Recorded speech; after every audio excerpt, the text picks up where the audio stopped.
Ladies and gents, boys and girls, welcome on in. This is the Overtime Drive, SEC Unfiltered's bi-weekly SEC football show, the best SEC football show on the internet. It is Wednesday, December the 3rd. I'm Chris Phillips. He's Cole the Bear Thompson. We have got a jam-packed show for you here on this Wednesday, the first Wednesday of the month of December, officially National Signing Day. It is SEC Championship game week. We're going to get to all that also.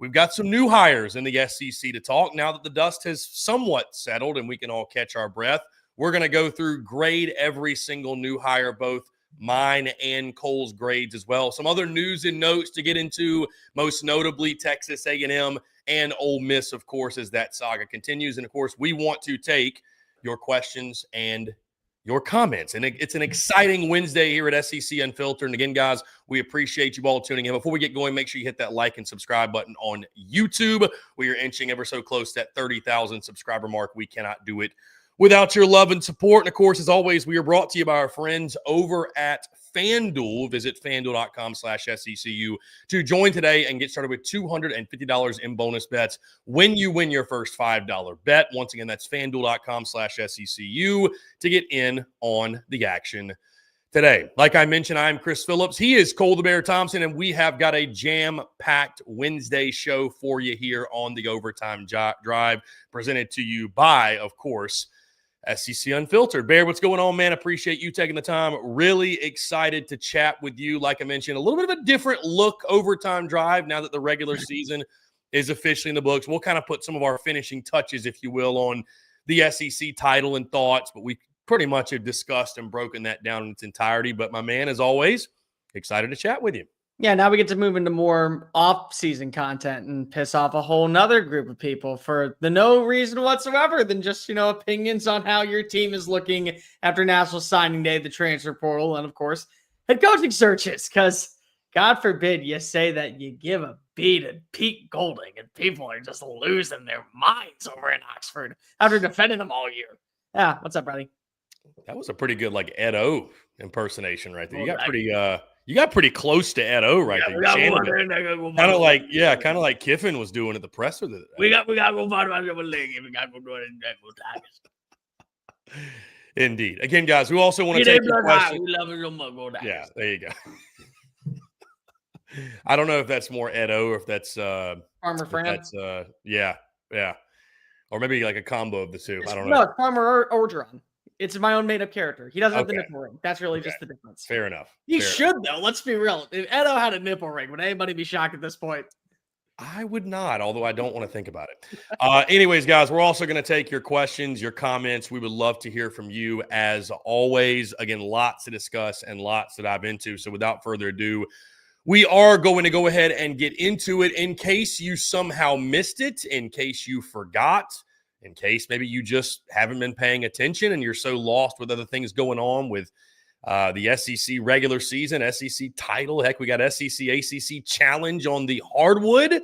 Today was National Signing Day. Bear, before we get into the rankings and everything, I do want to start with this. And I don't mean to be the Debbie Downer or the party pooper. And maybe this is something I thought about, should I say this? Because the optics of me saying it maybe aren't the best, because we literally cover the SEC, and it's like we're supposed to care, and I do care, but I've always, of course, been very genuine and honest. That's how I built my business, and so I've always been this guy and been forthcoming when it comes to this. Even growing up, I liked recruiting.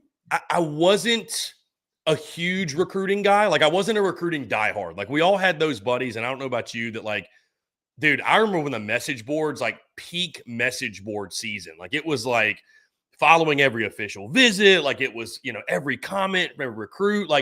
I just never dove into it to that level. So I've always been hey, I get it. Recruiting's the lifeblood of college football. You have to do it to be successful. It exactly correlates. Blue chip ratio, all of that. It, of course, matters. Now, dude, I got to be honest, it just doesn't move the needle for me all that much. I know that it matters. I'm not saying it's meaningless. That is not at all what I'm saying. But I don't have the same level of excitement as I used to. I think, honestly, the way the calendar plays into it, because we've got so much other stuff going on, I think that hurts it as well. I remember when it was in February, and that was truly felt like a national holiday, right? The season's over. We got nothing else going on. It's like, oh my God, we have National Signing Day to look forward to. Now it's like we've got so much other stuff going on. It's SEC title week. We've had 6 new coaches take jobs in the SEC, coaching searches all across the country. We got bowl games to look forward to. We're talking playoff. It's like, and oh yeah, by the way, it's signing day. Like it's almost become more of a footnote. And I know not everyone's going to agree with me, and that's totally fine. But again, I've growing up, I was just kind of a recruiting guy. Like I just liked it now. And we're going to talk about it, Cole. I'm excited to talk about it. I am. But I'll admit to you, like in the back of my mind, I'm like, how can we make National Signing Day great again? I don't know if it's because of the portal and the thought that, hey, like these guys may not even be at these schools next year. Again, I know the importance of it. A lot of 5-star freshmen played this year and played really well. There's some high-impact guys that committed today in the SEC that are probably stars of the future that we're going to talk about. But that's just admittedly where I stand, Cole. I don't know. Maybe one day we'll get our traditional National Signing Day back in February, and that will kind of like re-energize or reinvigorate my excitement for it. But right now, I was just more kind of like, oh, yeah, it is National Signing Day. I don't know. That's just me, though. That's just me. So I lost a little bit of the juice just because of the importance of the transfer portal and how many teams that I know are going into there, and just the fact that we see so many players at this point. We don't know if they're going to be locked in for the long haul with the program. And I remember growing up, February would come around and you'd skip a day of school and you'd be trying to get on ESPN, or you'd be getting online. Or I mean, even when I was in college, there was a point where we'd be in the fraternity house watching as there were commitments coming on into Ole Miss and Alabama and Auburn, and you would boo a kid for not picking your school, and you'd be frustrated when, you saw a 5-star go elsewhere. Like it was a big deal, and they would have a lot of times and all that stuff. But we kind of steered away from that with the early signing period. What I've started to pay more attention to now specifically is, number one, recruiting will always be your lifeblood. It always will. The more of your homegrown talent that you get to develop from the get-go is always important. But now with NIL, you are seeing kids, maybe not every kid, but some kids make that left turn when everyone else is going right. Like Jared Curtis is a perfect example. 5-star quarterback going to Georgia. No, he's not. He's going to Vandy. He's going to go play as the heir apparent of Diego Pavia. Well, 5 or 6 years ago, that wouldn't have been the case. Yeah, you could have gone and given him an offer behind closed doors, but you weren't going to go get a guy like that at Vanderbilt. Well, now you can. Texas Tech with Cody Campbell backing up a lot of the funding. What are we seeing from that program? When you look today, Chris, there's not a number one team in the SEC leading the charge. Right now, the number one team, according to On3 and Rivals, it's USC. And then it's Notre Dame, and then it's Oregon, and then it's Georgia. And there's still some moving parts that we could see. Maybe Texas make a big-time jump up there. What are we going to see from LSU with Lane Kiffin's first class? But you are seeing more parity where not every kid, every 4-star, every 5-star is picking between 8 or 9 schools, and then you're fighting for the rest when it comes to the bidding warfare to finish in the 20s. So I was intrigued today. There were multiple names that I saw make a quick flip at the very last second that I'm not sure we would have seen that 4 or 5 years ago. And that's the beauty of what we have with NIL. Yeah, I do agree with you. I think you put it best when you first started, Cole. It's not that I don't love National Signing Day and what it is. It's just lost some juice. I think that's fair. I think two things can be true at once. It's still great, but it's lost a little juice. Either way, though, again, we're going to get into it, Cole. Let's talk where the SEC finished, each SEC team, some of the top signees for each. And like you said, what's really interesting, I don't recall the last time this happened. The top 3 are not SEC teams. USC number 1, Notre Dame number 2, and Oregon at number 3. And I will agree with something else you said. I do believe if you're an elite program, you still build through recruiting. You build your foundation via high school recruiting. You supplement through the portal, not the opposite. Now, I mean, we've seen some case studies. We've seen where it worked out pretty well for Ole Miss. We've seen where it's blown up in the face for Florida State. So, there isn't one size fits all necessarily, but I do believe like you've got to build through high school recruiting first. That's where because you don't want to build a culture of just straight up mercenaries. Again, ask Florida State how that has gone. So anyways, and you're going to notice here at the top of the recruiting ranking, some of those blue bloods we talked about, just running through the SEC, Cole. Actually, let's just do the entire rankings. No, let's go SEC because we're going to go down to 6. Let's just go SEC. Yeah, I don't want to do that. At number 4, and these are all, of course, nationally, you've got Alabama. Number 5, Georgia. Shocker. At 7, Tennessee. 8, Texas. 9, Texas A&M. Number 12, Lane Kiffin and LSU fall at 12. 15, you got Oklahoma. 16, Florida. 23, South Carolina. 26, Mississippi State.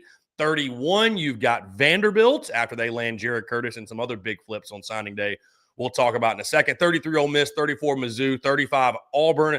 56, Arkansas. And then coming in at 65, the Kentucky Wildcats. Bear, with that being said, let's start at the top. Surprise, surprise, the Georgia Bulldogs have the best class in the SEC. And I'll tell you this, Bear, that's really what matters. Like being top 20 or top 25 nationally, that's all fine and dandy. But if you're trying to compete in the SEC and win titles, and it's about where you rank in the SEC, where you rank in the SEC rankings, right? Because there's a lot of schools, I'm not going to name any individually, that feel really good about themselves every year because, like, man, we finished top 25 in recruiting. It's like, yeah, you finished 10th in the SEC, though. So how much ground are you really making up? I mean, it's just the tough part of this league. But again, Georgia, 1 5-star to their credit, 24 stars, 10 3-stars, 31 total signees. They got a big one today, Cole. Caden Prothro, which, again, surprise, surprise, Georgia gets a big-time tight end, 6'5.5", 216. I think I read he's the all-time leaders in touchdown catches in the Peach State, which is, I believe so, which is nuts when you think about it and the guys who come through that state. Akina Agboko is another big one coming out of the state of North Carolina, offensive lineman for them. Justice Fitzpatrick at the defensive back position. Caden Harris, defensive back, of course, recruiting big, heavily defensively. Jordan Smith. Bear, again, when we talk Georgia, you talk about a program that builds through the high school ranks. Kirby Smart and the Dogs, certainly no secret. They do that at an elite rate, and yet again, leading the SEC in recruiting in this 26 cycle. Again, the other thing that they love to do is they love to keep talent at home. That's just the bottom line. They do not like to see them go to Alabama. They don't like to see them go to Auburn. They don't like to see them go to Tennessee, Florida. They don't want them to go to Ohio State. They don't want them to go up to the Big Ten country. They want to keep them home. For the most part, got to feel pretty confident about where you were. You land a couple really big-time names in the state. You also went outside. You get Justice Fitzpatrick, big-time high school player from St. Thomas Aquinas, Fort Lauderdale. You went out and bring in Akobo, the offensive tackle from North Carolina. You're also able to go ahead and keep guys like at home from like Jordan Smith, the safety, Cade Dandridge from Cambridge, from Milton, Georgia. Feel pretty good about where you are. Again, a lot of these guys are going to be sitting for a few years. Some will go ahead and have an immediate impact. You never know when your number's going to get called. Kirby Smart, Def Taxes, realizing that I got to build my team through the recruiting ranks, and I'll go ahead and I'll supplant some names in the portal. Go ahead and straighten the odds. They're right behind them, the Alabama Crimson Tide, moving to them. Again, this being Kalen DeBoer's, I guess this would be his second full class, right? This is his second full class. Last year was his first, I do believe. He had that, or maybe actually, this is, second full class for him. Again, they finish right behind Georgia in that number 5 spot. 3 total 5-stars for them, 10 4-stars, 7 3-stars. Again, you look at who Alabama signed in this one. Xavier Crowell, a big-time running back out of Jackson, Alabama. You talk about keeping that in-state talent home. Hey, Xavier Griffin, a guy they pulled out of the state of Georgia, Gainesville, Georgia, to be exact. You know, just looking down the list, wide receiver, edge, defensive back, a little bit of every defensive line. Obviously, I think defensive heavy with some of the guys they're going to lose off this year's team. Some young guys coming back, of course, but it looks like they went pretty defensively heavy. Bear, thoughts on what Kalen DeBoer, again, was able to do? Again, it's interesting. A lot of people question when Nick Saban hung it up. Can Alabama continue to recruit at a high rate? I think Kalen DeBoer, they're not finishing number 1 necessarily, but he's answered the bell pretty early in his tenure. They're still recruiting at an elite level. No, I mean, they also lost a couple of guys today to other schools. You look at Owen Cable. He flipped from Alabama to Vanderbilt. Good overall receiver, but probably not going to have a lot of playing time. They also lost one of the defensive lineman recruits to their team. I think it was not Jordan Carter. Who was it? Why am I blanking off the top of my head? Went to Tennessee. JJ Finch flipped on over to Tennessee. So you look at what he was able to accomplish. You lose 2 4-star, 3-star talents, depending on what website you're looking at. Still finish right behind Georgia. You want to be in that same pecking order. Georgia, Alabama, Texas, LSU. Those are teams that need to build from within recruiting, lay a good foundation. provide themselves a push-up. It's what we're talking about at this point. Yeah, you mentioned J.J. Fitchbear from Indianapolis, Indiana, 6'3", 278 defensive lineman. He had been committed to Alabama since June, and on signing day, throws off the Bama hat. Bold strategy. Throws it across the room and puts on the Tennessee cap. So good to know that hat tosses are still alive and well in college football and in recruiting. Bear, speaking of Tennessee, again, they came in at 3. Like I mentioned, we're going to run through some of these top classes, and we'll kind of give you kind of an overview of what took place. But that was a big land for Tennessee. I mean, again, getting J.J. Fitch to commit to them on signing day. Faison Brandon, another big one for them. The quarterback position, their top-rated recruit out of Greensboro, North Carolina. Tristan Keys at the wide receiver position. T.J. White at linebacker, their top 3 rated signees in this class. Also Joel Wyatt, a guy that I like at the safety spot. Josh Heupel and company, again, continue to build up. Finally, the rumors have been settled about him leaving or going to Penn State or going here or going there. Another solid class for the Vols. This is what you got to do if you're Tennessee. I think they probably want to see Heupel be more active in the portal, if anything. From talking to Tennessee fans, like I think that was the thing last year. They felt like they left some meat on the bone not being as active in the transfer portal. I'll be curious to see how active they are this offseason. But, yeah, I mean, another solid class, and I think this is just further proof that, as you and I always talk about, I know there will be a lot of pressure on Josh Heupel next year. Don't get me wrong, and we'll see what adjustments he makes. But the dude has built a heck of a program, and you're signing classes like this, it's only more evidence of that. If you're probably adding in a lot more names in the portal, you're losing names in the portal, or you're losing names to the NFL draft. That's just the way it goes. Because I feel like at this point, something's got to change. Is it going to be getting rid of Tim Banks as your defensive coordinator? Is it going to be actually going out and hiring a new offensive play caller? What do you think about your 2 quarterbacks that are on staff right now with McIntyre and Merklinger? Do you think that they're going to be names that you can just go throw out next season? Do you need to go out and bring in a veteran that you feel is an upgrade over it? And then the wide receiver positions, are you going to lose to Mike Matthews? Remember last season, he flirted with the transfer portal. Chris Brazzell is going to go pro. So do you need to add in another veteran? And a guy like Tristan Keys, really solid player, good move. I think at the end of the day, it's a sign of good merit that Heupel's not only staying locked in, but Heupel made sure I got to finish whatever I can do to guarantee that these kids are going to be a part of Tennessee's future. So let's end the rumors, end the debate. Don't worry about what's going on in Penn State. I'm here. I'm locked in. Don't need a new contract. I need to fix whatever we were doing this past season. That way we're not in this situation once again in 2027. Bear, I want to jump straight to this one, LSU, because obviously the big splash just a few days ago, Lane Kiffin takes that head coaching job in a really solid class for, I mean, again, I say it's his first class. It's really not his first class, but he's able to keep it together as they finish 12th nationally and number 5 in the SEC behind Texas A&M, who we'll discuss in just a moment. The big news today, Bear, there was some uncertainty, but Richard Anderson, the number 1 rated defensive lineman in the 26 class, stays home. This is a New Orleans kid. You and I have talked, Bear. It is really, really important. You can't lose these kind of guys to be the LSU head coach. You just can't do it. So big win for Lane Kiffin on signing day. Lamar Brown, the top-rated signing in the class, an athlete out of Louisiana as well, 6'4", 285. Yeah, Lane met with him the second they came into campus. Literally, he was waiting in his office already. Yeah, that was literally the guy. Yeah, he was hanging out with the second he got in Baton Rouge.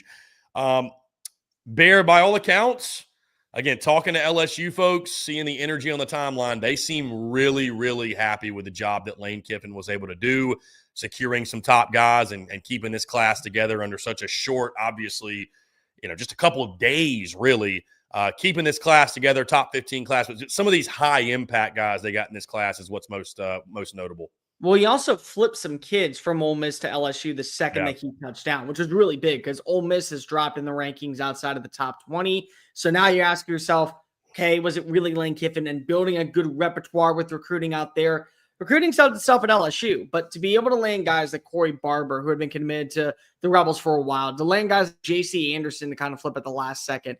And then we talk about some names that are made available. Lamar Brown, he's potentially going to sign tomorrow. He could wait until the end of the week. Richard Anderson feels like that's a lock.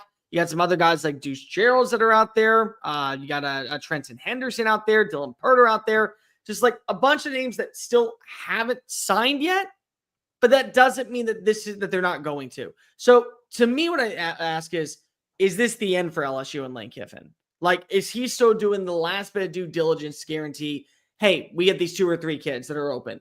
Is he maybe going after somebody right now that he believes is currently keeping their options open? Like what is it at this point? That's kind of just where we are. By the way, quick note, Bear, for those before anybody freaks out on me, because I know everybody loses their minds over this.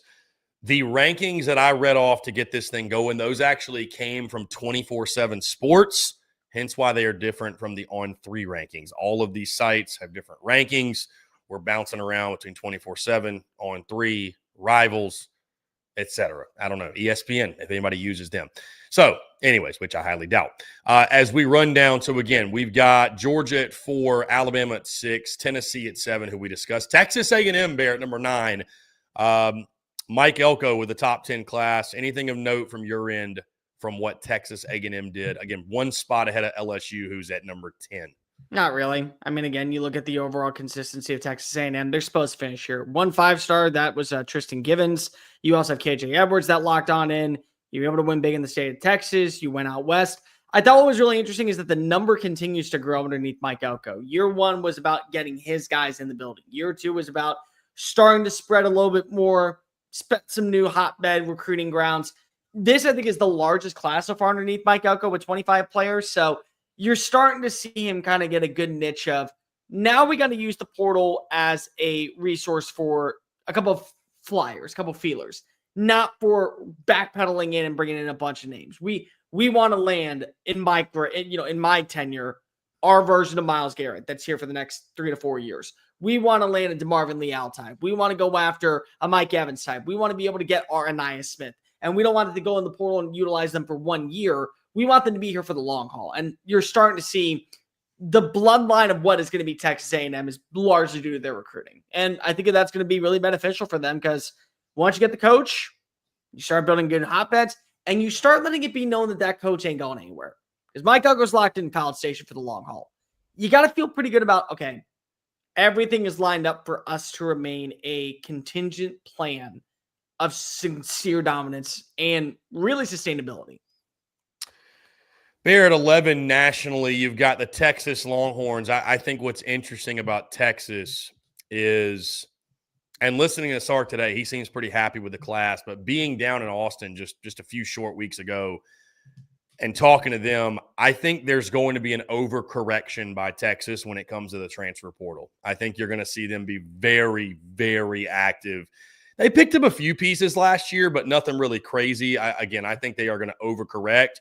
I think especially, I know they just beat them, but after the success that Texas A&M had with going out and getting guys like Mario Craver, Casey Concepcion, I think you are going to see them, from the way they talk, be very, very active. But again, another solid class for Steve Sarkisian. You pick up Diabell at the quarterback position, who's your top-rated signee out of Fort Lauderdale. Really nice pickup there. They went into California. They went into Georgia, obviously, and took a guy from the Dogs. Obviously, the state of Texas is well represented, but they went into Miami, North Carolina, really all over the place, as you would expect with a national. They grabbed a kid out of New Orleans, Hayward Howard Jr., the cornerback. So a solid class, but Bear, I'm going to be more intrigued to see what Texas does from the portal perspective. Well, do you remember what happened last season for a lot of these teams that weren't in the college football playoff? They got to make phone calls. They got to host visits. They got to have all their attention fixated on building for next season via the portal, because they got all their recruits locked up. Texas didn't have that blessing. Texas had to worry about a playoff game at home, and so they missed out on one of the bigger tight ends that currently is going to go to the playoff this year. And they back portaled and brought in Jack Endries, but they missed out on they missed out on an offensive lineman. They missed out on a defensive tackle. They missed out on a linebacker. They missed out on a cornerback. They missed out on multiple names that wanted to go to Texas, but Steve Sarkisian's focus was on, we got to win a national title. And I don't blame him for that. That's where your attention needs to be if you make the playoffs. But now with you missing the college football playoff, more than likely, I won't say it's entirely dead. It's a 0.0000000000000000000000001% shot of you going to the playoffs. So not dead, basically dead. you can start going and looking at names that you got to go bring in via the portal. That's what you can start doing at this point. So I think they will back portal a lot of names. I think they will target a lot of up and coming talent. I guarantee that there will be a name or two that you don't think is entering the portal, and they'll get an offer from Texas behind it. They'll say, all right, I'm leaving. They'll sign on the dotted line the next day. So yeah, you're right. It's going to be really interesting. The thing that I worry about for Texas, though, is that the offensive line was the weak point. You just saw a team in LSU try to back portal in a lot of names in depth at the offensive line. So you got to hope that the talent that you currently have is going to be better developed and more prolifically sound for next season, because that's got to be your bloodline when it comes to offensive linemen. You got to go through recruiting. I will always die on this take. There's a reason why an offensive lineman is leaving their school. 99.9% of the time, it's not because of money. And I agree with you. That's the thing they've got to fix. We will see. And as our guy Sandman says in the chat, Texas ain't done. Wait till Saturday. Yeah, I mean, again, listen, this was just the first day you can sign. This certainly was not the last. So there will be more fireworks when it comes to recruiting, when it comes to signing guys for many of these schools. Bear, I don't want to spend a ton more time on all the rest because, heck, we could spend the entire duration of the show just talking recruiting and signing day. Really impressed with what John Summerall did. Florida finishing in the top 15, 13 4 stars, 5 3 stars. Again, I think it's really notable what, like, again, a Florida did at 13. What an Alex Golish did at Auburn, finishing at number 37. I think what a Pete Golding did, finishing 26. And like you mentioned, there's because I think with these guys, they had just the shortest amount of time to make something happen. And some are able to keep classes together. Some just trying to piece it together, which I think is, again, going to make you be more active in the portal. But John Summerall, man, just going back to Florida, to keep that class together, finish 13th. And I will tell you this. I saw Florida account posters, and I actually tend to agree with them. It actually speaks to, I think, you got to give some credit to Billy Napier. I think he recruited those kids to want to be Gators more so than just want to play for him. And so I think it helped, actually, John Summerall kind of keep that class together. But top 15, after everything that had occurred, pretty solid. Again, to me, what I really wonder about at this point, and it's nothing crazy, but like, is Billy still in charge of Florida if you hire a play caller? Because you landed the right players. Like, let's be real. You landed the right players. You did enough defensively. You put yourself in a position to where it felt like that Ron Roberts was a good enough coordinator. You have the names that are coming on back next year, or names that you hope are coming on back next year. Dallas Wilson, Vernell Brown, Jaden Baugh, Nashawn Montgomery, DJ Lagway. Apparently, according to everyone that tells me it, they're going to at least see if he wants to come back next year. He wants to come back to play for John Summerall, wants to be at Florida. So you got a good foundation in place. If you just change up the offense, and they gave you the money to do so, they said, Billy, go out and make a change when it comes to your offensive personnel. He said no. And a lot of these kids were bought in on the idea of Florida. But I think that you can also look at the standpoint of they believe that Florida can be something really special if they get the right person at the helm. And you already know how I feel about him. And I think a lot of people are starting to come around to it. John Summerall's cut from a different cloth. John Summerall is one of those dudes that's going to look in the camera and he's going to seem possessed after a game. He's going to have that Dan Lanning, I don't give a flying care in the world of how you feel about me. I'm going to go out here and prove to you why we are the best team in the country type of mentality. And he's got a good foundation in place in terms of what you got already in the building and what you're bringing into this building to think 2 or 3 years from now, we could be talking about Florida actually taking that next jump forward. Now, is it sustainable? That is the main question that you got to ponder when it comes to this program. Bear, one I want to highlight really quickly, South Carolina, and I know you and I have both, especially me, have been critical of the Gamecocks. I mean, you go 4-8, it's well-deserved. They finished top 20 in recruiting. Yep. I mean, give Shane Beamer credit. And even more notably, Bear, I mean, you look at the average rating of each prospect because they only signed 14 of them. They're one of the best in the country. I think they're right around, let's see, 1, 2, 3, 4, 5, 6, 7, 8, 9. They're top 10 in the country when it comes to average rating, which, I mean, Bear, obviously there's power in quantity, but you could argue quality is more important. I mean, you could have 50 signees, but if they're all not very good, not going to make an impact, then what did you really do, right? So I I don't know what it means. Shane Beamer coming out today saying that he's man, I'm pissed off. We're not getting ready to play in Atlanta in the SEC title, man. I'm this time next year we're going to be at that press conference, talk. Listen, I don't know about all that. I don't know if that's going to happen. What do you want him to say? Like that's the every program. Fair, but he doesn't have to say that. Sure, he doesn't. He doesn't have to go that. There is a middle ground between saying nothing and saying we should have been preparing for the SEC. Shane, make a bowl game. Just make a bowl game first. Anyways, I do give kudos, though, to finish top 20 overall in recruiting, 9th overall in average rating after the season they had. Kudos to you. Kudos.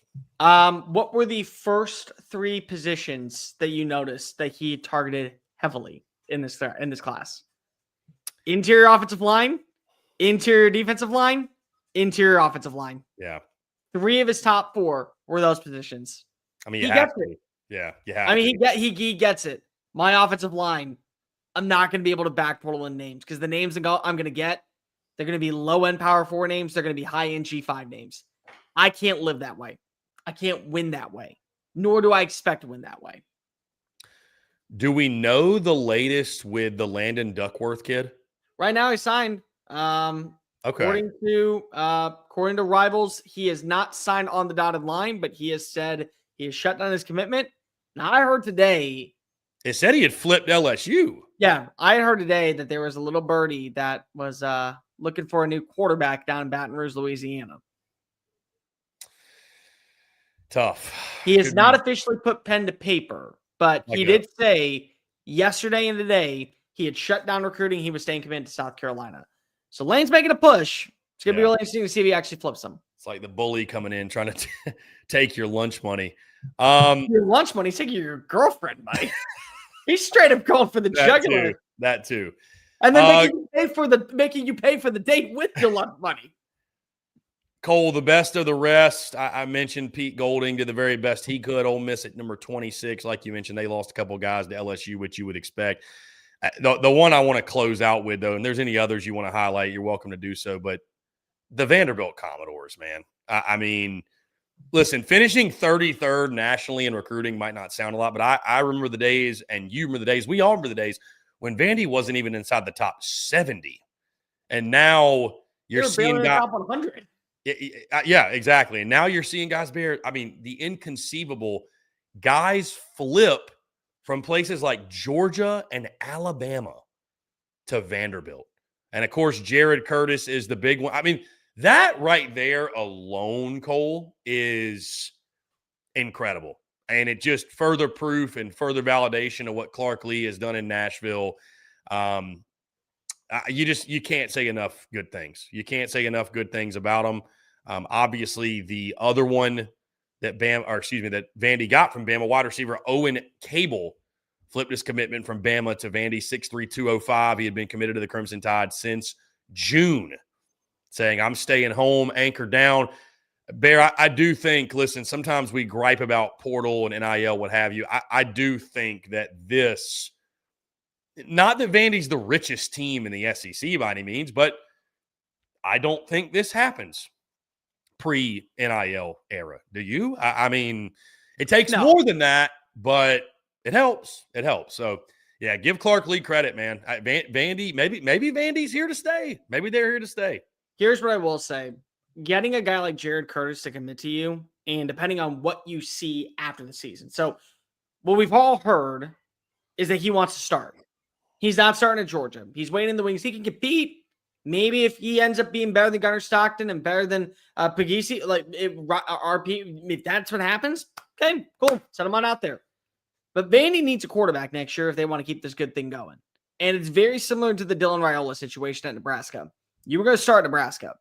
If you can be the reason why you turn that program into a sustainable team after post Diego Pavia era, well, now you got 4 stars looking at that program and saying, yep, we're going to go target them. Yep, we're going to go after them. Yep, we want to go join forces with him. You're going to have transfer portal players saying, I want to go play for this kid. I've seen sustainability. I've seen success. Coach ain't going anywhere. They got their ducks in the order when it comes to NIL. I can go see myself living out in Nashville. You live out in Nashville. You know how cool it is. You know what a great city that place is. So it's like little things like just adding in one name can drastically alter the way that we view a program and their ability to land talent. It's like basically getting a giant flame and then putting it around a bunch of moths. They're all going to flock to it. They all see pretty light.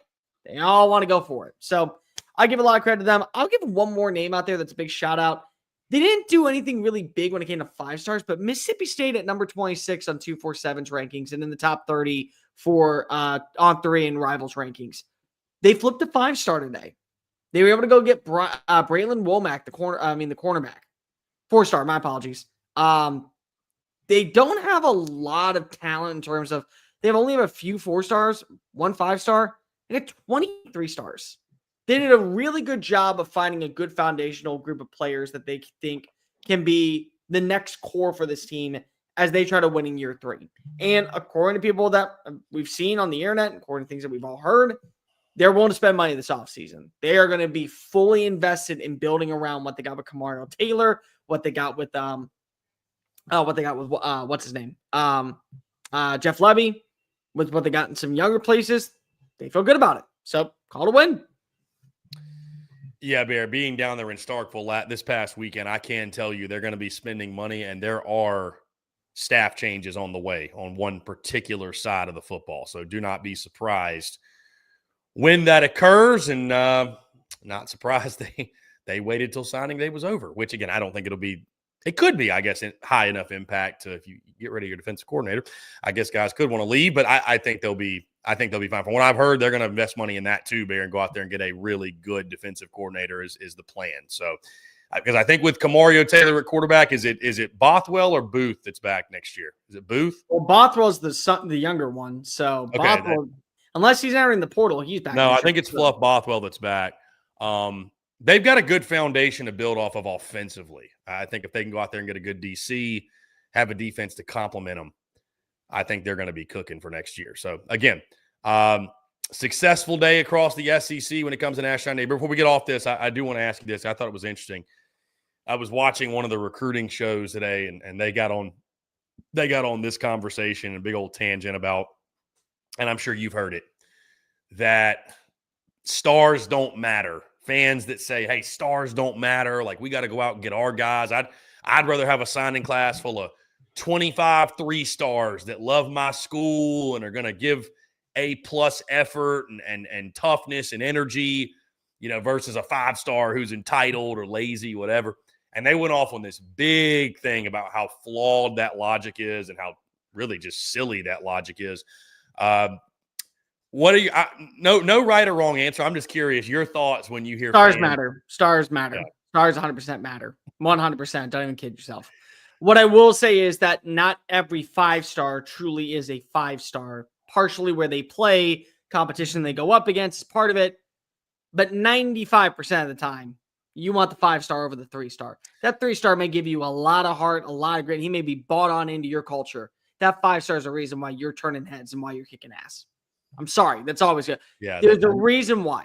Now, also, here's the other thing, dude. You got to remind yourself, a 5-star still has to work for it. 4-star still have to work for it. You can eventually gain or lose that traction. But that does not mean from an athletic standpoint, you're not there. Like, I'll tell you a perfect name right here. Damon Demas was at Texas A&M. Damon Demas was a speedster. Superstar. I think it was Liberty Frisco, if I'm not mistaken. He had everything that you wanted in a legit number 1 weapon. Couldn't get out of trouble. Couldn't get out of his own way. Put himself in positions to where he was always finding himself in the wrong place at the wrong time. Came a bad thing. Speeding Oil. Speeding Oil was one of the fastest kids coming out of New Orleans, and he went to Texas A&M. Never could stay active. Never could get on the field. Always was found at the wrong place at the wrong time. That's what happens. From a talent standpoint, they have it all. But mentally, you also got to be right. And a lot of the time, the mental part is almost as impressive as what you have with the physical part. You got to have both. I would agree with you, Bear. Stars matter. And I used to say this. The only people that say stars don't matter are fans of teams whose teams don't recruit worth a shit. I mean, that's just the honest truth. Now, doesn't always mean that every 5-star pans out and every 3-star is a bum, but 65% of 5-stars get drafted for the NFL. Yep. So if your coach isn't getting any 5-stars, he better be one hell of a talent evaluator and one hell of a talent developer. I mean, he better develop the hell out of talent. And if he is getting 5-stars and they're not going to the league, he probably ain't going to have a job very long because he's not developing the great – he's taking the Bentley and driving it in the ditch. And we've seen that happen before across college football. So how about college stars definitely matter. Years ago. Right. We've seen this. Like I'm saying, we've seen this in this league happen more than once. That's for sure. So it happens all the time, and it's going to continue to happen. Yeah. Hey, to be fair though, our guy Sandman does say Xavier Worthy was a 4-star, so there is that. So hey, sometimes it's not a perfect science. It's not a perfect science. So Clowney was a 5-star, JJ Watt 3-star. It matters in the heart of the kid, but yes, 5 stars are the most talented. Let's be real, Chris. You saw him play up close and in person.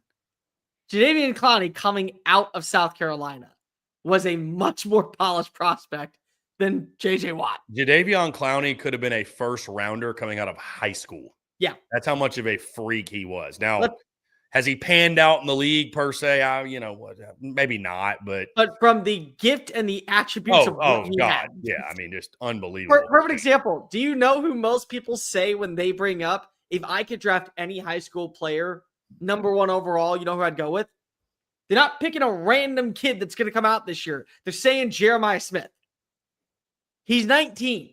Yeah. They're saying Jeremiah, he's got another year of eligibility. It's when you're that talented, it's just something you have or you don't, and you want him on your team. You just do. Bear, the 5-stars are important. There's a reason a guy like Scott Cochran said, hey, man, you a Bentley. I'm just trying to put spinners on that thing. That's it. Bama's got a team full of Bentleys. Georgia's got a team full of Bentleys. You're a good coach. You're just trying to put spinners on it. Get them to the league. You want to black out the windows. That's all we want to do. Get a nice little tint in there. Exactly. Have the subwoofers. Just go ahead and back pull. Yeah, exactly. Guys, we'd love to hear your thoughts on signing day. Who were the biggest winners? Who were the biggest losers? And just your opinions on the stars of tomorrow in the SEC. All right.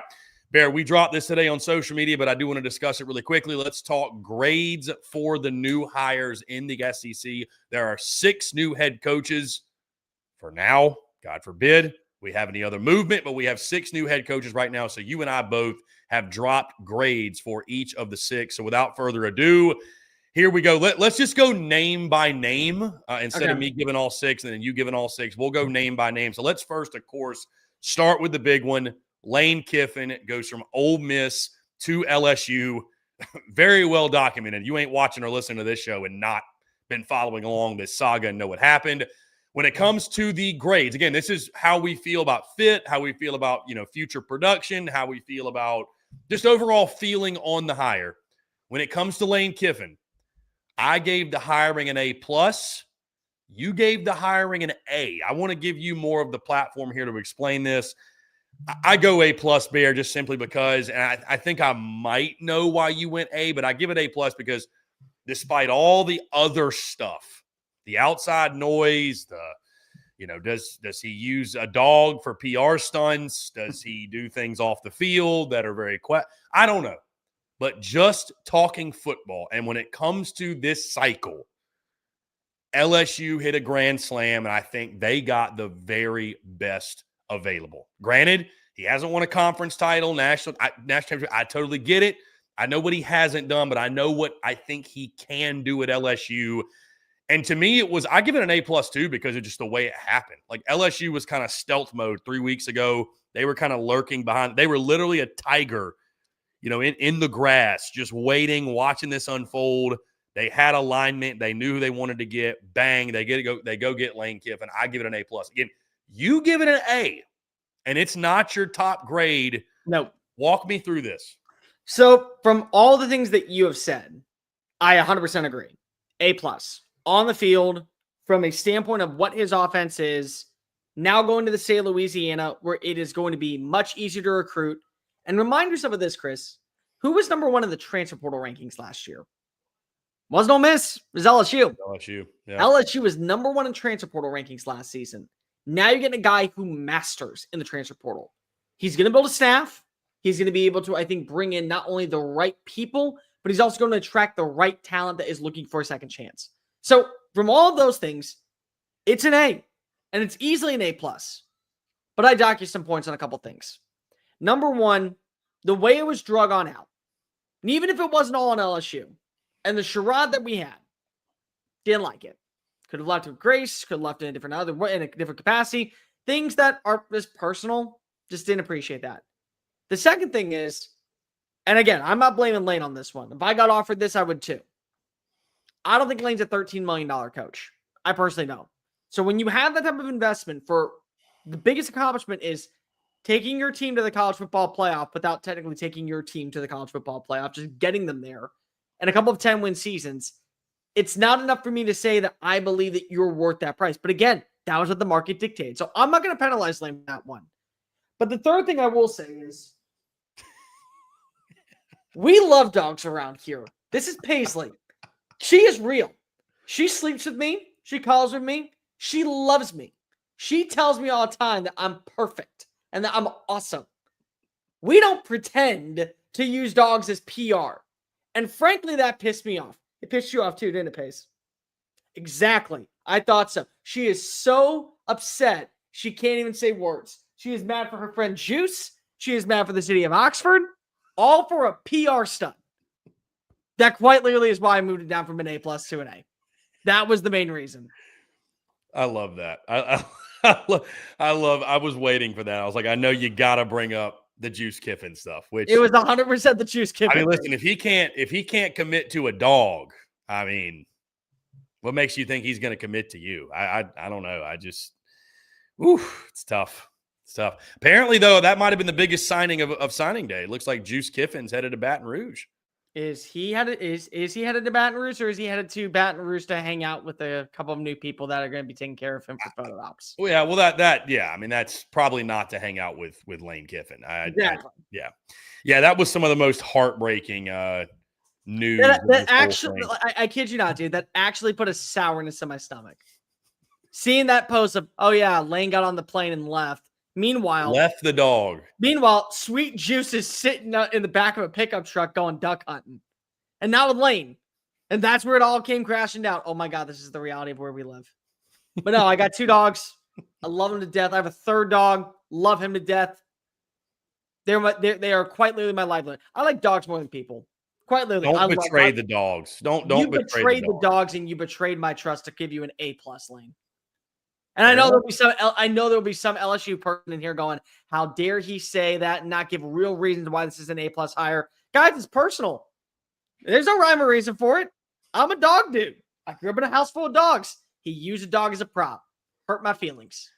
I think it's fair and valid, to be honest with you. I do, Bear. So good on you. Let's talk John Summerall. I went A. You went A+. Again, I love the hire of John Summerall. I think after you remove the G5 Louisiana thing, I loved everything he said at the press conference. I just love the dude's energy, the passion. He seems kind of like an unhinged, like, I don't know, good fit for Florida. Obviously, what he's done at Tulane speaks for itself. You gave him an A+. Yeah. And you mentioned, Bear, this is your favorite hiring of the coaching cycle. Of any spot in the coaching cycle, this is my favorite hire. It just is. For a lot of reasons. And I'll just go list them off one by one. Number one, he's got a loose screw in his head. This is a guy who is not coming on in wired properly. And that you need that in Florida. You need to have a dude that is going to do everything possible to change the narrative about what we know about Florida. Number two, he is everything that Billy Napier isn't. He isn't timid. He isn't afraid to be brash. He is brutally honest, according to my folks down in New Orleans. He is going to tell it like it is. And he does not care about how you feel about with anything that he says. And sometimes it's a good thing. Sometimes that's a bad thing. But right now you need that, Florida. Number three, I think that Florida has accepted mediocrity. I think that they truly have over the last few years, whether it be in recruiting with Dan Mullen, whether it be with the play calling from Billy Napier, whether it be with what you have with Jim McElwain, with Will Muschamp, not being able to go bigger in the portal, not spending more money in NIL, accepting the fact that you lost some momentum and steam in the world's largest outdoor cocktail party. I think that they've been okay with having negative energy. This is a coach that came out and said after a win by double digits, I don't think that we're a good team right now. I think that we're average. We don't belong in the college football playoff. Like, that's Nowhere near something that would be accepted at Florida. And you know what? He's doing that at Tulane. So you can guarantee he's going to go ahead and have that kind of conversation. Both Steve Spurrier and Urban Meyer seem to love him. If you have the two most prominent coaches in the last 40 years saying we love the dude, guess what? You probably need to love the dude. Number 5, I love his story. This is not like Billy Napier, who got to coach underneath Nick Saban and got to get his first coordinator job underneath Dabo and got to go to some prominent schools. No, this is a guy that had to earn his way onto the national radar. He coached underneath Rich Brooks. He moved underneath Curtis Johnson at Tulane. He went on over and worked with Neil Brown down at Troy. He worked with Matt Luke at Ole Miss. He went and worked with Mark Stoops. And then he got offered a job. He wasn't going to like these high profile places. He was coming on in and setting the standard about what was supposed to be for coaches to go ahead and gain nationality and national recognition. And he got passed up for multiple jobs in the process while putting together great drives. Some of the best defenses in the Mark Stoops era was because of what you had with the guy in John Summerall leading the charge. He's also had to rebuild his roster on 4 different occasions. People want to look at it and say, well, Tulane, he took over a winning formula. Guys, this is the new era of college football. Tulane has been raided every single year, ransacked, but their best players go to prominent P4 schools. He took in 40 new transfer portal players this past offseason. Guess what? He's a game away from going to the college football playoff. You had all of that with the resources that he's going to get at Florida and the fact that he knows defense and the fact that he is willing to go from the outside in to make these massive hires. How are you not saying that getting a guy like John Summerall is not just a home run? It is I cannot believe that we even had a conversation about passing on this dude. Barry, let's go to Will Stein, Kentucky's new head coach. We both gave him a B+. Personally, I love the hire. I mean, I think for Kentucky, he was born in Louisville, obviously comes over from Oregon, where he's the OC and quarterbacks coach. We all know about the pedigree of Oregon and what they do on the offensive side of the football. Actually played his college football at Louisville and played it from being from Kentucky. But this one, I think, sneaky good hire, like really, really good hire. You got to go out there. There's only so many head coaches you can go snag. If you were going to go snag a coordinator, this one feels about as good as you could get when it comes to what Big Blue Nation's going to be able to bring in. Will Stein at Kentucky. Yeah, a couple things I really like about this one. Number 1, Kentucky needed to go, I think, make a coordinator hire because you weren't going to get the top tier names. And John Summerall was off the board, so you kind of lost him at this point. Number 2, he grew up a Kentucky fan. Like, there's a big story out with him on the ledger. I think he did something with Andy and Ari from On3, and he was talking about like his pathway to Oregon. And he said he grew up a Kentucky fan, and his dad played at Kentucky, so ties there. Number 3, there's been constant growth at the most important position, quarterback, in every single spot that he's been. Conference USA with UTSA, then he goes to Oregon. Bo Nix's the Heisman finalist. Dylan Gabriel's a Heisman finalist. Dante Moore's in the college football playoff. So you got to get back to being able to develop the quarterback position. The other thing is that it's a completely new offense, and it's going to be unique and dynamic and a lot more, I think, up-tempo. And we've seen him grow as a play caller where he led UTSA to a Conference USA title, and then he led Oregon to to a Big 12 title. And he's had top 20 offenses in his last 5 years. And he's had top 10 offenses every year that he's been at Oregon. So that's a major plus. The reason why it's not an A and it's only a B+ for me right now, it comes down to what you have resource-wise. And I got to be able to see that Kentucky will invest into Will Stein with giving him money for a coaching staff, giving him money to be able to spend an NIL, allowing him to have a good foundation in recruiting, building foregrounds. And also you got to remind yourself, Chris, it's Kentucky. Kentucky is not going to be able to win every single recruit. They're going to be codependent on the portal. So do you have the right resources to where you can flip a kid from Auburn? You can flip a kid from Vandy. You can flip a kid from South Carolina to give you that size. But from an overall just standpoint, it's a very, very, very good hire. It very much could be an A+ hire. I think a much needed shot in the arm for that Kentucky football program, like you said, on the offensive side. Maybe they're actually going to be explosive. Should be a much different feel than what it was under Mark Stoops. Bear, let's go Alex Golish at Auburn. I went B+, you went B. So we're very similar with this one, but love his track record. Love what he's done at USF, what he did at Tennessee. Offensive-minded guy. That's been Auburn's problem, is the offensive side of the football. I also love the fact, and I know some people chirped this today on social media, this is only for head coaches, the rankings, I do love the move that he made keeping DJ Durkin on staff. That was a huge, huge boost to that staff. So, yeah, I mean, all in all, Bear, I like the hire of Golish. I think he can, it's like you said, with all these guys, is he going to be the guy that gets them back to, competing for national championships? There's a lot of other stuff that has to come together outside of just the football coach. But I think he's a massive upgrade over Hugh Freeze, and I think they're immediately going to be better on the offensive side of the football. So I went B+, you went B for Golish. So if I may, before people come in the comment section and kill me, it's B and B. And I think it's in alphabetical order. Pete Golding is a better hire, in my opinion, than Alex Golish. I just want to throw that out there in my book. So Pete Golding's actually at number 4. Alex Golish is actually number 5. I like his offense. It's high tempo. It's going to score a lot of points. They know how to run the football. You got to have a mobile quarterback. Apparently, they're going to try to get a deal to get Byron Brown to come on over with him from USF. My big thing is that his offense is a little gimmicky. And there's things that I like about Josh Heupel's offense that I think are really good for what Josh Heupel does. It also limits the type of players that you can go out and bring in. There's certain things that you just have to fit that offense. And same thing for Alex Golish. We see Sandman bring it up in the comment section. Bro, if we're going to lose Cam Coleman. Cam Coleman's not a great fit for this offense. I'm not saying that he can be a terrible fit, but I'm saying that if you're Cam Coleman and you've been struggling to find an identity on this roster for the last 2 years, I'm not banking on Alex Golish's offense to be the reason why I'm turning the corner. I will say I love the hire of DJ Durkin. I said from the get-go what he was able to do to build recruiting classes the last 2 years. You got to keep him on staff. But there's just a lot of things that I don't like when it comes to certain matchups, how you game plan against certain teams when you were in the American, and the overall identity of what the offense is that's going to translate towards the NFL. That it does seem like it was a good hire because of it's just not Hugh Freeze or DJ Durkin as your head coach. Doesn't make it a great hire. And I'm okay with being wrong on this one. I'm very okay with him proving me that he's going to have a revamped offense that can go toe-to-toe with anybody, but I just feel like that right now you are going to see some limitations in his first 2 years.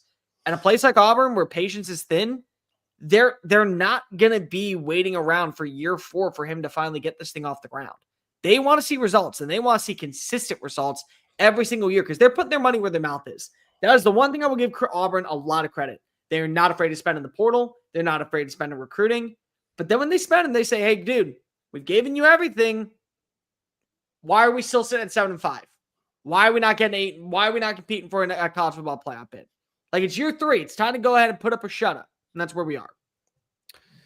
Fair, let's move to Pete Golding over at Ole Miss. Like you mentioned, you like this hire more than Golish. You gave it a B as well, but again, still would put it just above the Golish hire at Auburn.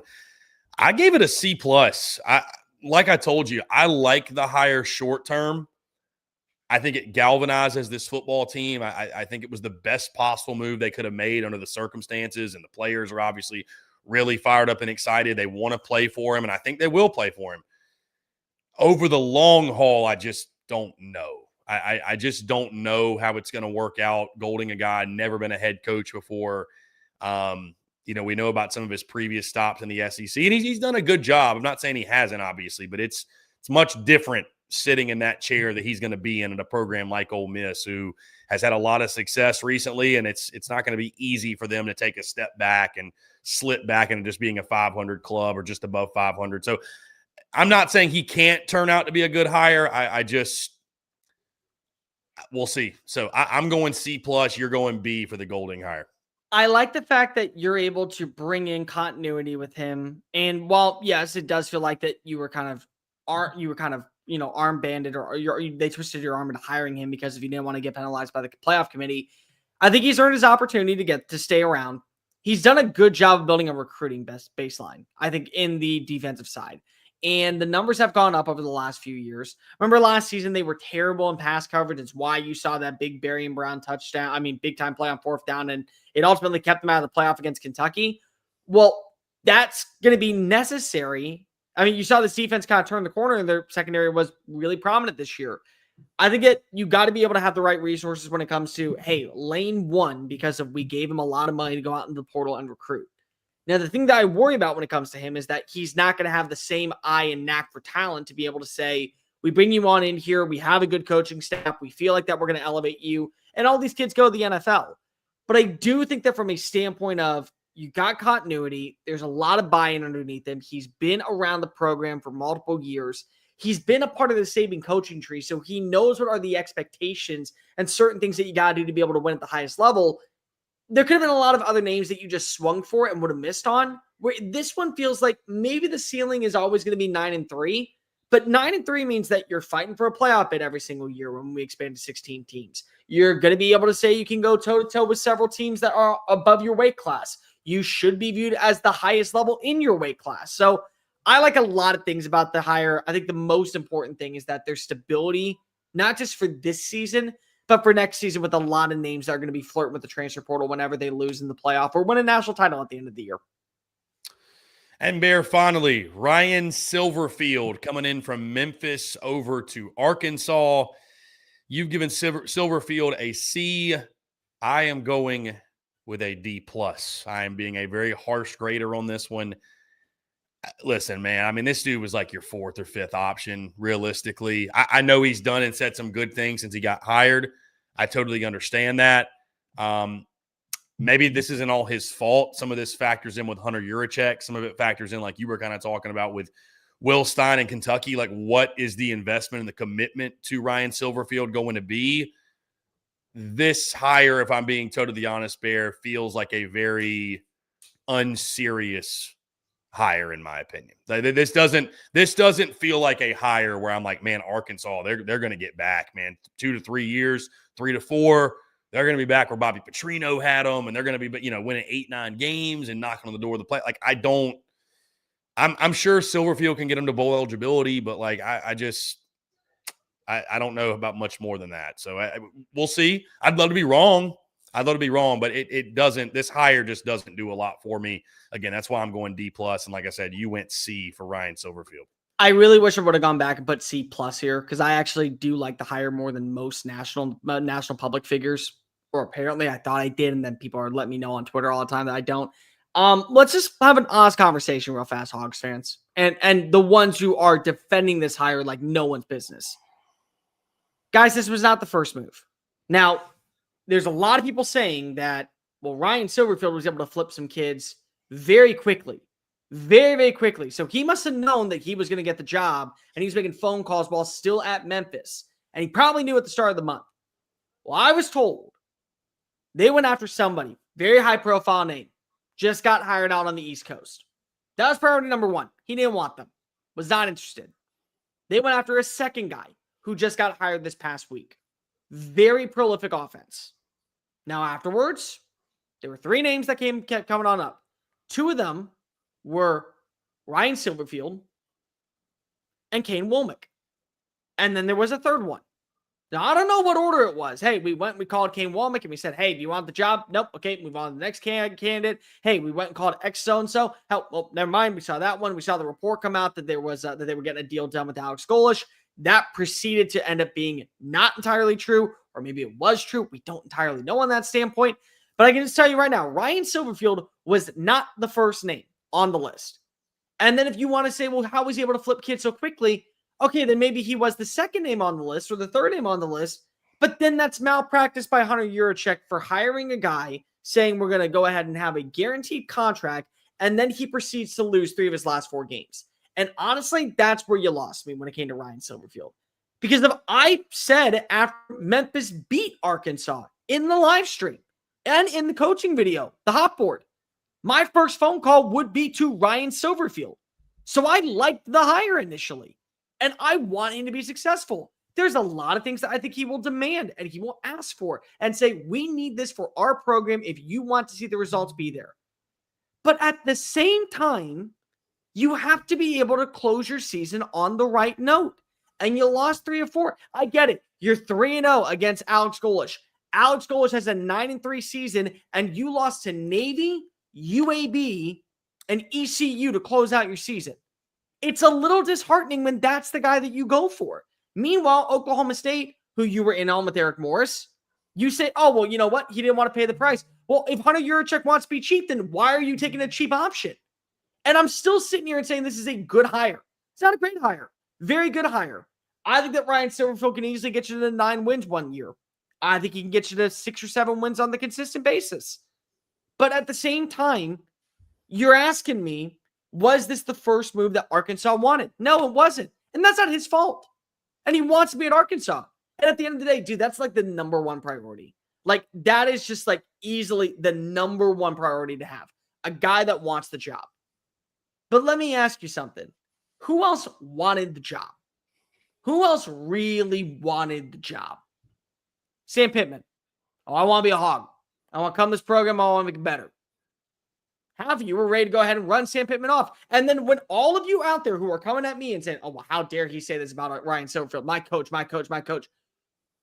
I see people saying, I can't believe we fired Sam Pittman for this guy. Multiple people at the protest, like 20 that were there, were screaming afterwards saying, Sam, I miss you. Sam, I miss you so much. So it's like, spare me on that stuff. Please. I'm not saying it's going to be a bad hire. I'm not saying it's going to be the best hire. What I'm saying is that it was clear as day this was not the number one candidate. And if it was the number one candidate, then by all means, Hunter Yurachek swung and missed, and he settled on a guy well before he should have. And he should have let the recruiting doors open. But I was told that this was not the number one guy. So I'll run with that. Yeah, I think it's pretty well documented. This was not the number one guy. But apparently Vegas, as we hear all the time, Vegas knew, and they put him as the betting on favorite. Yeah, I think that's a spin zone, but all spin zones. But it is what it is. Our girl Sierra, by the way, shout out to SECT. Do you think Petrino would have worked out? I think this is a better hire than Bobby Petrino. I mean, this is a 15,000% better hire than Bobby Petrino. Like beyond belief, better hire than Bobby Petrino. This isn't even the worst hire that they could have made. There were names out there that I think were way worse. And I'll be completely honest with you, Chris. For how much probably Eric Morris is going to make, I'm not sure I would go ahead and hire Eric Morris. I'm not sure I was going to do that. I would tell you right now, Kane Womack, I'd gladly take Ryan Silverfield over Kane Womack. I would. Me personally. So there's definitely names out there that could have been worse. Just wasn't the best. And you know what? It's fine. You knew as a program you were not going to get the best candidate. Now, here's what you got to also tell yourself. You can make him the best candidate if he demands certain priorities from the collective. And he goes and he starts fundraising and he tells everybody, guys, you want us to be a damn good program? You want us to go back to the days of where we're competing for SEC titles? I need money. I can't win without money. And guess what? If I do win without money, then I'm taking a job elsewhere that's going to give me money because you are being too damn cheap. Guys, we'd love to hear your thoughts. The new hires, 6 of them officially in the books. Again, UCR grades, very highly debated topic today and will be in the coming days on social media. But again, the beauty is in the banter. We love it. Let us know, how would you grade each of the new hires at each of the respective schools? Let us know in the comments. Let us know in the DMs. Let us know on social media. We'd love to hear from you. Guys, we got some other stuff to get into, some news and notes, some fun segments that I didn't even tell the Bear about. But with that being said, before we do, I want to tell you about our friends over at FanDuel, because as always, we are brought to you by our friends at FanDuel. Guys, it is NBA tip-off week. FanDuel is your home for live betting. Even if you miss the start of the game or you want to ride the hot hand, FanDuel's got live bets on everything. Who will score next to fourth quarter comebacks, plus you can even combine your live bets into a same-game parlay for a shot at a bigger payout. However you want to play, now is the perfect time to join, because FanDuel is giving new customers $300 in bonus bets. Your first $5 bet wins. Just visit FanDuel.com/SECU to sign up today. That's FanDuel.com/SECU. Play your game with FanDuel, official sports betting partner of the NBA. Like I mentioned, Cole, I got a couple of segments. Again, they're actually about topics we were already going to discuss, but that just came to my head. Let's make them sort of fun. So the first thing I want to jump into, again, we got news and notes, some things I want to just touch on really quickly and discuss. Collin Klein, first and foremost, Texas A&M OC, is taking the head coaching job at Kansas State, taking over for the retiring Chris Kleiman. The report from Billy Lucci and those folks over in College Station, though, is that he's going to continue to call plays throughout the college football playoff for the Aggies as long as they are still playing. Bear, I ask you this. Is this a big deal, little deal, or no deal for Texas A&M as they begin to embark on their playoff run? No deal. Not even a little bit, for a multitude of reasons. Let's start off with the first thing, and it's the comparison to Lane Kiffin. Lane Kiffin ain't leaving the SEC. Lane Kiffin ain't leaving the southeastern region of the United States that's next to the state of Mississippi. That plane ride was like 50 minutes. It was right there and back. It was a hop, skip, and a jump. Like the sun was still kind of up when he touched down in Baton Rouge. So we'll start there. Collin Klein's going to the Big 12. He's going back to his alma mater. The second thing is, this is going to, I think, be really beneficial because there are some players that currently are probably going to look at Klein's system and say, I feel like I'm a great fit for you. I may not be a great fit for the next guy. It'll allow a guy like Mike Elko to go out of his way and start looking into the opportunity of who he wants to hire as a coordinator. And so they have to have those meetings every single year. They always do. It just happens like it happens like clockwork. We don't know if you're a good fit for this team. You can go elsewhere. Well, if you're a good fit for Collin Klein, because if he recruited you over the last 2 years, it allows you to start building a good foundation for the transfer portal and open up new places for your roster because they're going to follow him to Manhattan, Kansas. The other thing, and probably the most important thing, is you're getting rid of an offensive coordinator that is now going to make this a highly coveted job. And there are going to be a lot of names out there that you could see be very much in for the running. Mike Elko seems like a coach that a lot of people want to play for. So you may not upgrade, but I don't think that you're decreasing by much. And the fourth thing that's really important to me is that you get to keep him on staff for the playoff, which means Marcel Reed gets to have a good conversation with him. Casey Concepcion, Mario Craver, all the offensive linemen, the play designs. You're not asking somebody who hasn't been in the seat before is going to have to now take on over. So I have no problem with this, but it goes back to the Lane Kiffin thing. It's like, why is Lane Kiffin being punished for this? Because Lane Kiffin's not leaving the SEC. Like, Collin Klein's going to the Big 12. He's saying, I am going back to my alma mater, and I will maybe come here for a playoff bid in 2 years, but I'm not coming here randomly in October.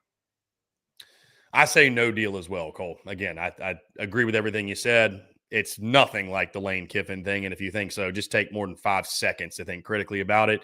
And the fact he's going to coach to the playoff, I don't think there's any conflict of interest whatsoever. I think it's actually really cool that he's going to be coaching his alma mater. That's pretty wild. A guy that you and I and all of us watched this dude play at K-State and now is going to be the head coach at K-State. That's how you know, folks, you're getting old. When guys we watched him go stap up Johnny Manziel for the Heisman Trophy with Manti Te'o and his fake girlfriend. That's how long ago it's been.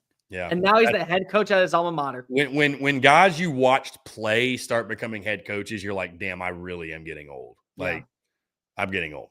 Because they're getting old. And that too. Yeah, but we're getting old. Bear, the other big one, I believe this did come out yesterday, but I wanted to mention it, of course. Charlie Weis Jr. is going to be coaching Ole Miss in the college football playoff.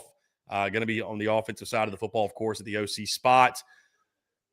I've loved the debate and the fight between LSU and Ole Miss fans on the timeline about, did he sign the contract? Is it a term sheet? Could he still come back to Ole Miss? Whatever. I want your thoughts. Fair or foul, right or wrong, for Ole Miss to allow Charlie Weis Jr. to come back and to coach? Lane Kiffin is saying he is allowing him to do it. Keith Carter, which I want to get your thoughts on that in a second. A very, very interesting convo today where he says, yeah, not everything Lane's been saying is all factual. But your thoughts on this, and I'll start with this to just get it going, because I think this is bullshit. Like, I think if you're Ole Miss, if you're going to tell Lane Kiffin to kick rocks, if you got on that plane, kick rocks. Don't get back on that plane and come back. I mean, let's keep the energy consistent. You know, if you're going to be so gung-ho and so like and I don't think it was a bad move. We all understand why Lane Kiffin could not coach Ole Miss through the college football playoff. Like, I love the people that say, oh, we'd have let him do it. We'd have let him go. Dude, this would have dragged on another month plus. Like, this is all we'd be talking about. It's literally like a Russian spy is sitting in your building. If he's the LSU head coach and actively also the Ole Miss head coach, we get why he couldn't do it. But why are you going to let Charlie Weis come back and do it? So that tells me one of two things. Either Ole Miss has just completely just bent the knee and cowered down, or Charlie Weis Jr. ain't taking that LSU job. I don't know what to think. I don't know how players let him back in there. I don't know how Charlie Weis Jr. commands even an ounce of respect from the guys in there And he's like, yeah, I'm just coming back for a month to come call some ball plays. And, I'm actually going to be on the staff at LSU. Like, why is it not okay for Lane Kiffin, but it's okay for Charlie Weis Jr.? I think it's foul. I think it's bullshit. Be consistent. That's all I ask. Be consistent with what you guys want to do. I don't want to give Lane Kiffin credit for this because I think it's a cock of crap that we're even having this conversation. But I think it's fair. And the reason I think it's fair is because mostly you leave no shred of doubt that your team is not going to be penalized by the playoff committee. Because when you lose your offensive play caller and you lose your head coach, you lose the two most important pieces of what has been the selling point of your team all year. The offensive identity with Trinidad Chambliss and Kewan Lacey. That's what it comes down to. So I hate the fact that we're hearing that, Lane, he may, this is a good time for right now. Charlie Weis to look at his options and gets to say, you know what? Maybe this is a better job for me. Maybe I get to now be the full-time play caller here. I get to now be in charge of everything that we do with this offense. I get to get paid a lot of money because Keith Carter's going to have a serious conversation where you can either pay for an outsider to come on in, or we can pay for the same offense coordinator that's been working the last few years alongside Lane, run a similar offense at the same time as Lane, and then keep guys like Kewan Lacey and Trinidad Chambliss, if they get the eligibility waiver for him, to come on back next season because if it's the same offense. They're not learning anything new. It's a risk. It's a giant risk because behind closed doors, Charlie could be saying, listen, guys, I'm not taking the job here. I'm going back to LSU, and I'm offering you a spot on the roster. I'm making sure that when the transfer portal window opens, you're going to be our starting running back, Kewan Lacey. You're going to be a part of our offense, Daquan Wright or Lucas or Patrick Hudis at center, like whoever it is, like any one of those guys. But you got to leave no doubt that your team is going to be in the college football playoff. And the way to do so is have a play caller that has been there from the beginning, guarantee that he will be there until the end. It sucks that Charlie got on the plane. But at the same time, you got to leave no doubt for the committee to say, this is why we're going to penalize you. Do you think they would have left him out of the playoff if he wasn't on the staff? I think that there would have been at least an argument. I don't think that they would have. I personally don't, but I think that there. But maybe they would have bumped him down a spot where they don't get a home playoff game. And again, it's little things like that go a long way. And Lane can say whatever the hell he wants. And you know what? If he is graciously willing to get back to his former program because they won't let me go, I'll let my right-hand man go. So be it. Let him think whatever he wants. But at the end of the day, Keith Carter, even if he's got to bend the knee, he has to just a little bit to guarantee he gets that home playoff game. Because what's the point of playing all these matchups and then going 11-1 and being left on out? What's the point? Keith Carter saying today, Cole, that, again, Lane Kiffin said they were giving permission. Keith Carter said that, quote, we were in constant communication. He was telling us from the very get-go he was going to come back and call the plays, end quote. Said that this was by design, not by permission. I don't know, man. I just think that if you're going to be about it, be about it. Keep the energy consistent. I mean, that's heat, and I saw somebody on the timeline say too, like, he's a young dude, like Kiffin was threatening coaches. And like, so he felt like I got to get on this plane because like, this is my family, my income, it's all in jeopardy. Like, dude, you're a grown ass man. Like, he did not hold you at gunpoint. Like, you had a choice. I don't know, man. I don't. So, so after Sunday, are they going to send him back? Is it like, okay, we just want to make sure we got in the playoff. Now you can kick rocks now.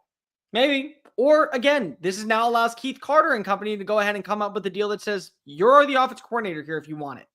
Because remind yourself of this, dude. He has been on staff with Lane from his time at Alabama. And then he went with him to Florida Atlantic. And then he went with him to Ole Miss. So he's been with Lane for almost over a decade, if we're being completely honest. At some point, do you want to take the risk and start calling plays on yourself? And now everything is on you. But he may have gotten a head coaching job. I had heard that he was up for one that was recently filled. He may still get a head coaching job. There's Sun Belt schools that are open.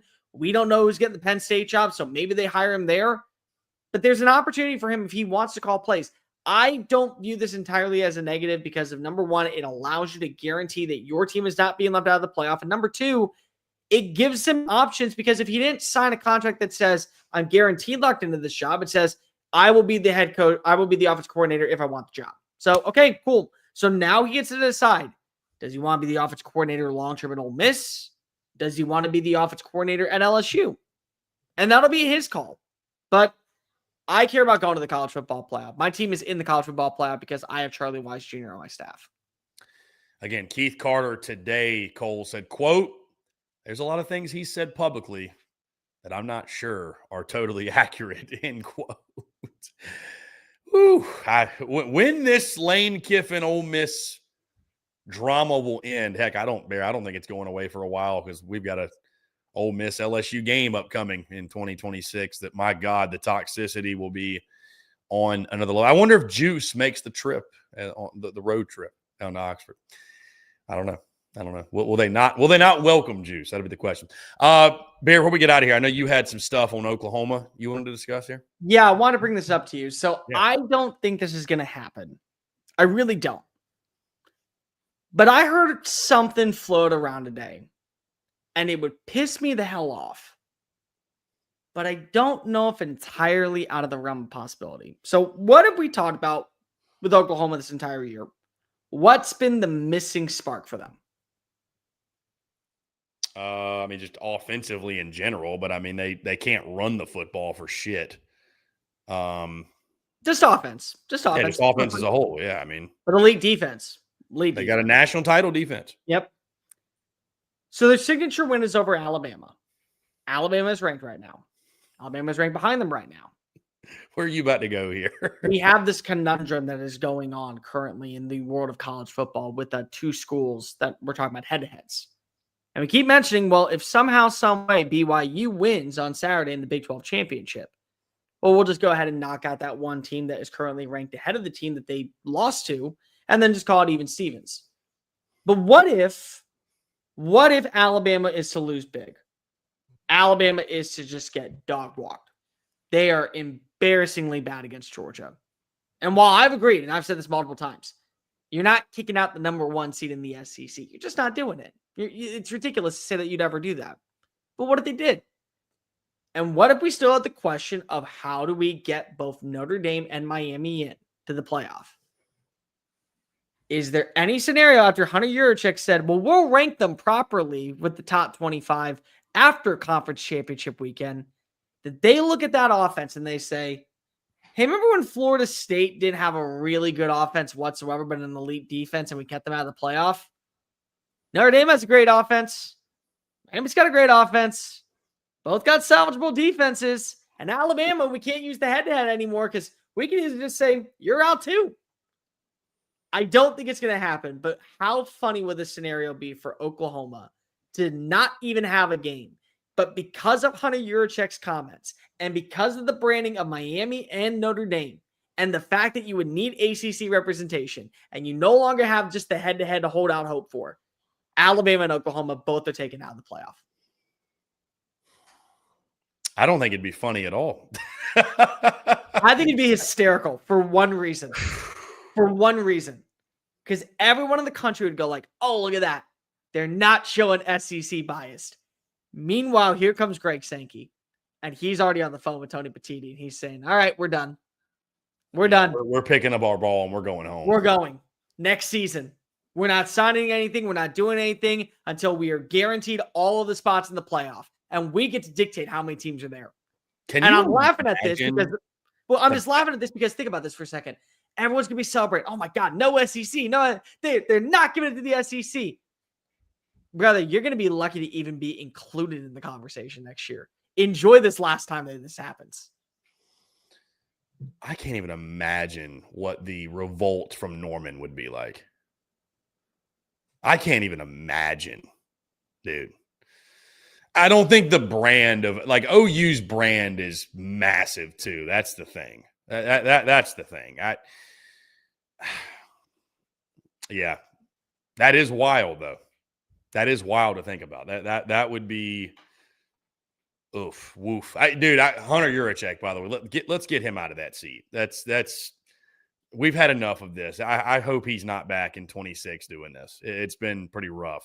It's been I'm sure you saw the comment he had about Vandy and not having any signature wins because they beat the shit out of Tennessee so bad. Which is no longer a signature win. Like, we got to wrap up here, but like we could spend a whole other show and segment where like, here's the thing. And this is a whole debate in college football. If you beat a team that's ranked, but they don't finish the season ranked, is it a ranked win? Yeah. Here's my issue is like, I'm not saying like teams change and evolve. Like, for example, Florida State ended up being terrible just because they beat Bama in week 1. That wasn't a conclusion that FSU was a great team. That was a fluke, whatever. But it's also just, to me, like, it's unfair to take away, like, hey, like, man, you hosted LSU and LSU still had some shit on the line. Like, you contributed to their downfall. Hey, you went to Tennessee when they were still in the top 25 and you beat the hell out of them. The reason they're not ranked because of you. How are you going to take away big wins and like no longer call them big wins because it was at your hand that you knocked them out of that position? That to me just kind of,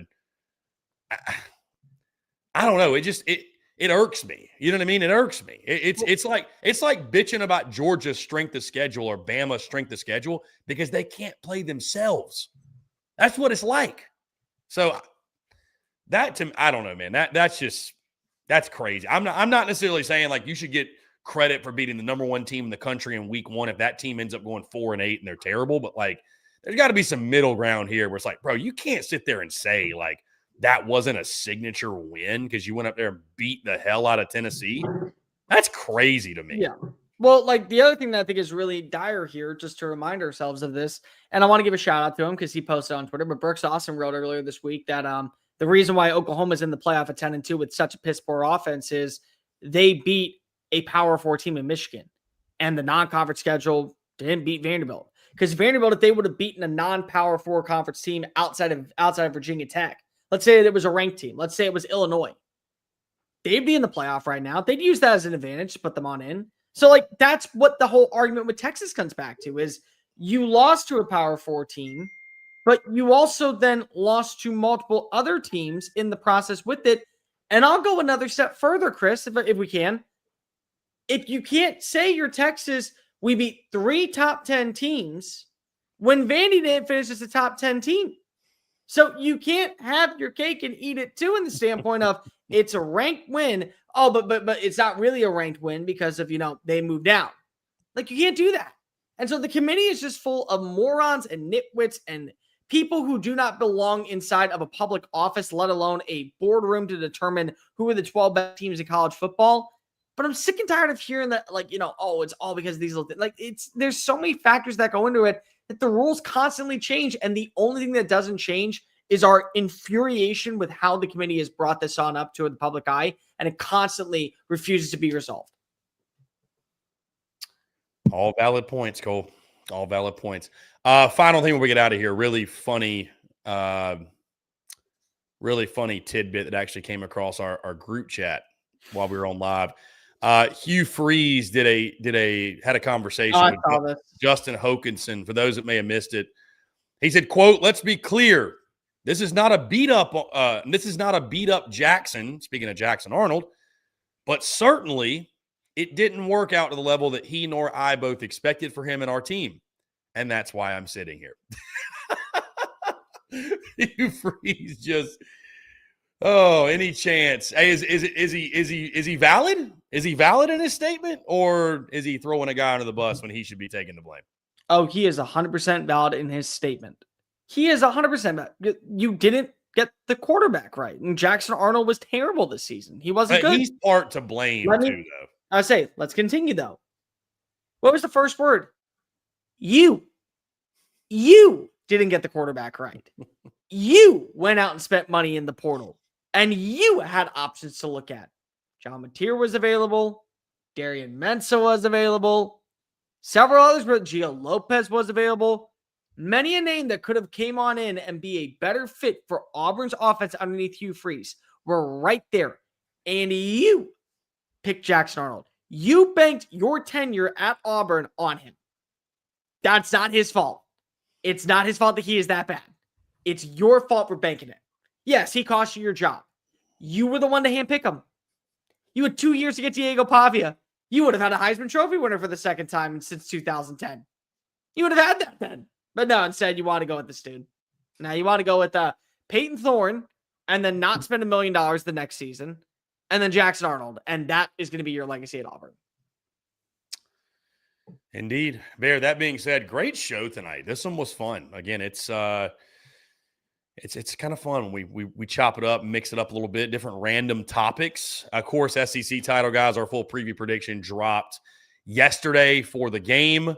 Really excited. We'll be in Atlanta this weekend. The SEC Unfiltered Tour for the regular season portion, at least, wraps up, which is crazy. Weekend 15 of 15 consecutive weekends. What a wild ride it's been. Outside of that, we've got SECT dropping tomorrow. We've got Cole's Happy Hour on Friday. We've got Reaction Saturday. We've got a massive show Sunday, and we're going to find out bowl assignments. It's a great time of year. 'Tis the season. So cannot say thank you guys enough. Truly, it really means the world. Y'all tuning in every single Sunday and Wednesday and just tuning into all the content. Really, it means the absolute world. Cole and I are super, super grateful for it, and we always look forward to do it. We're excited and we're fired up to do this. We have as much fun doing it, hopefully, as you guys have tuning in. So with that being said, Bear, anything else? Anything else? Stay warm out there, dude. It's cold in Nashville. Good God. It's freezing out here. It's getting cold in Houston. It's really weird. I guess I'll see you the day after tomorrow, but hopefully not like in the movie. That'll be the good plan. Hey, hug your dogs tight tonight because Lane won't hug his, okay? That's all I'm saying. You grab them. Yeah. You hold them tight. You make sure that they know that they are not going to be left behind. Like Juice was unfortunately left behind. How dare we? Poor Juice, just so confused. Taze, do you have anything you want to say to Juice? Anything?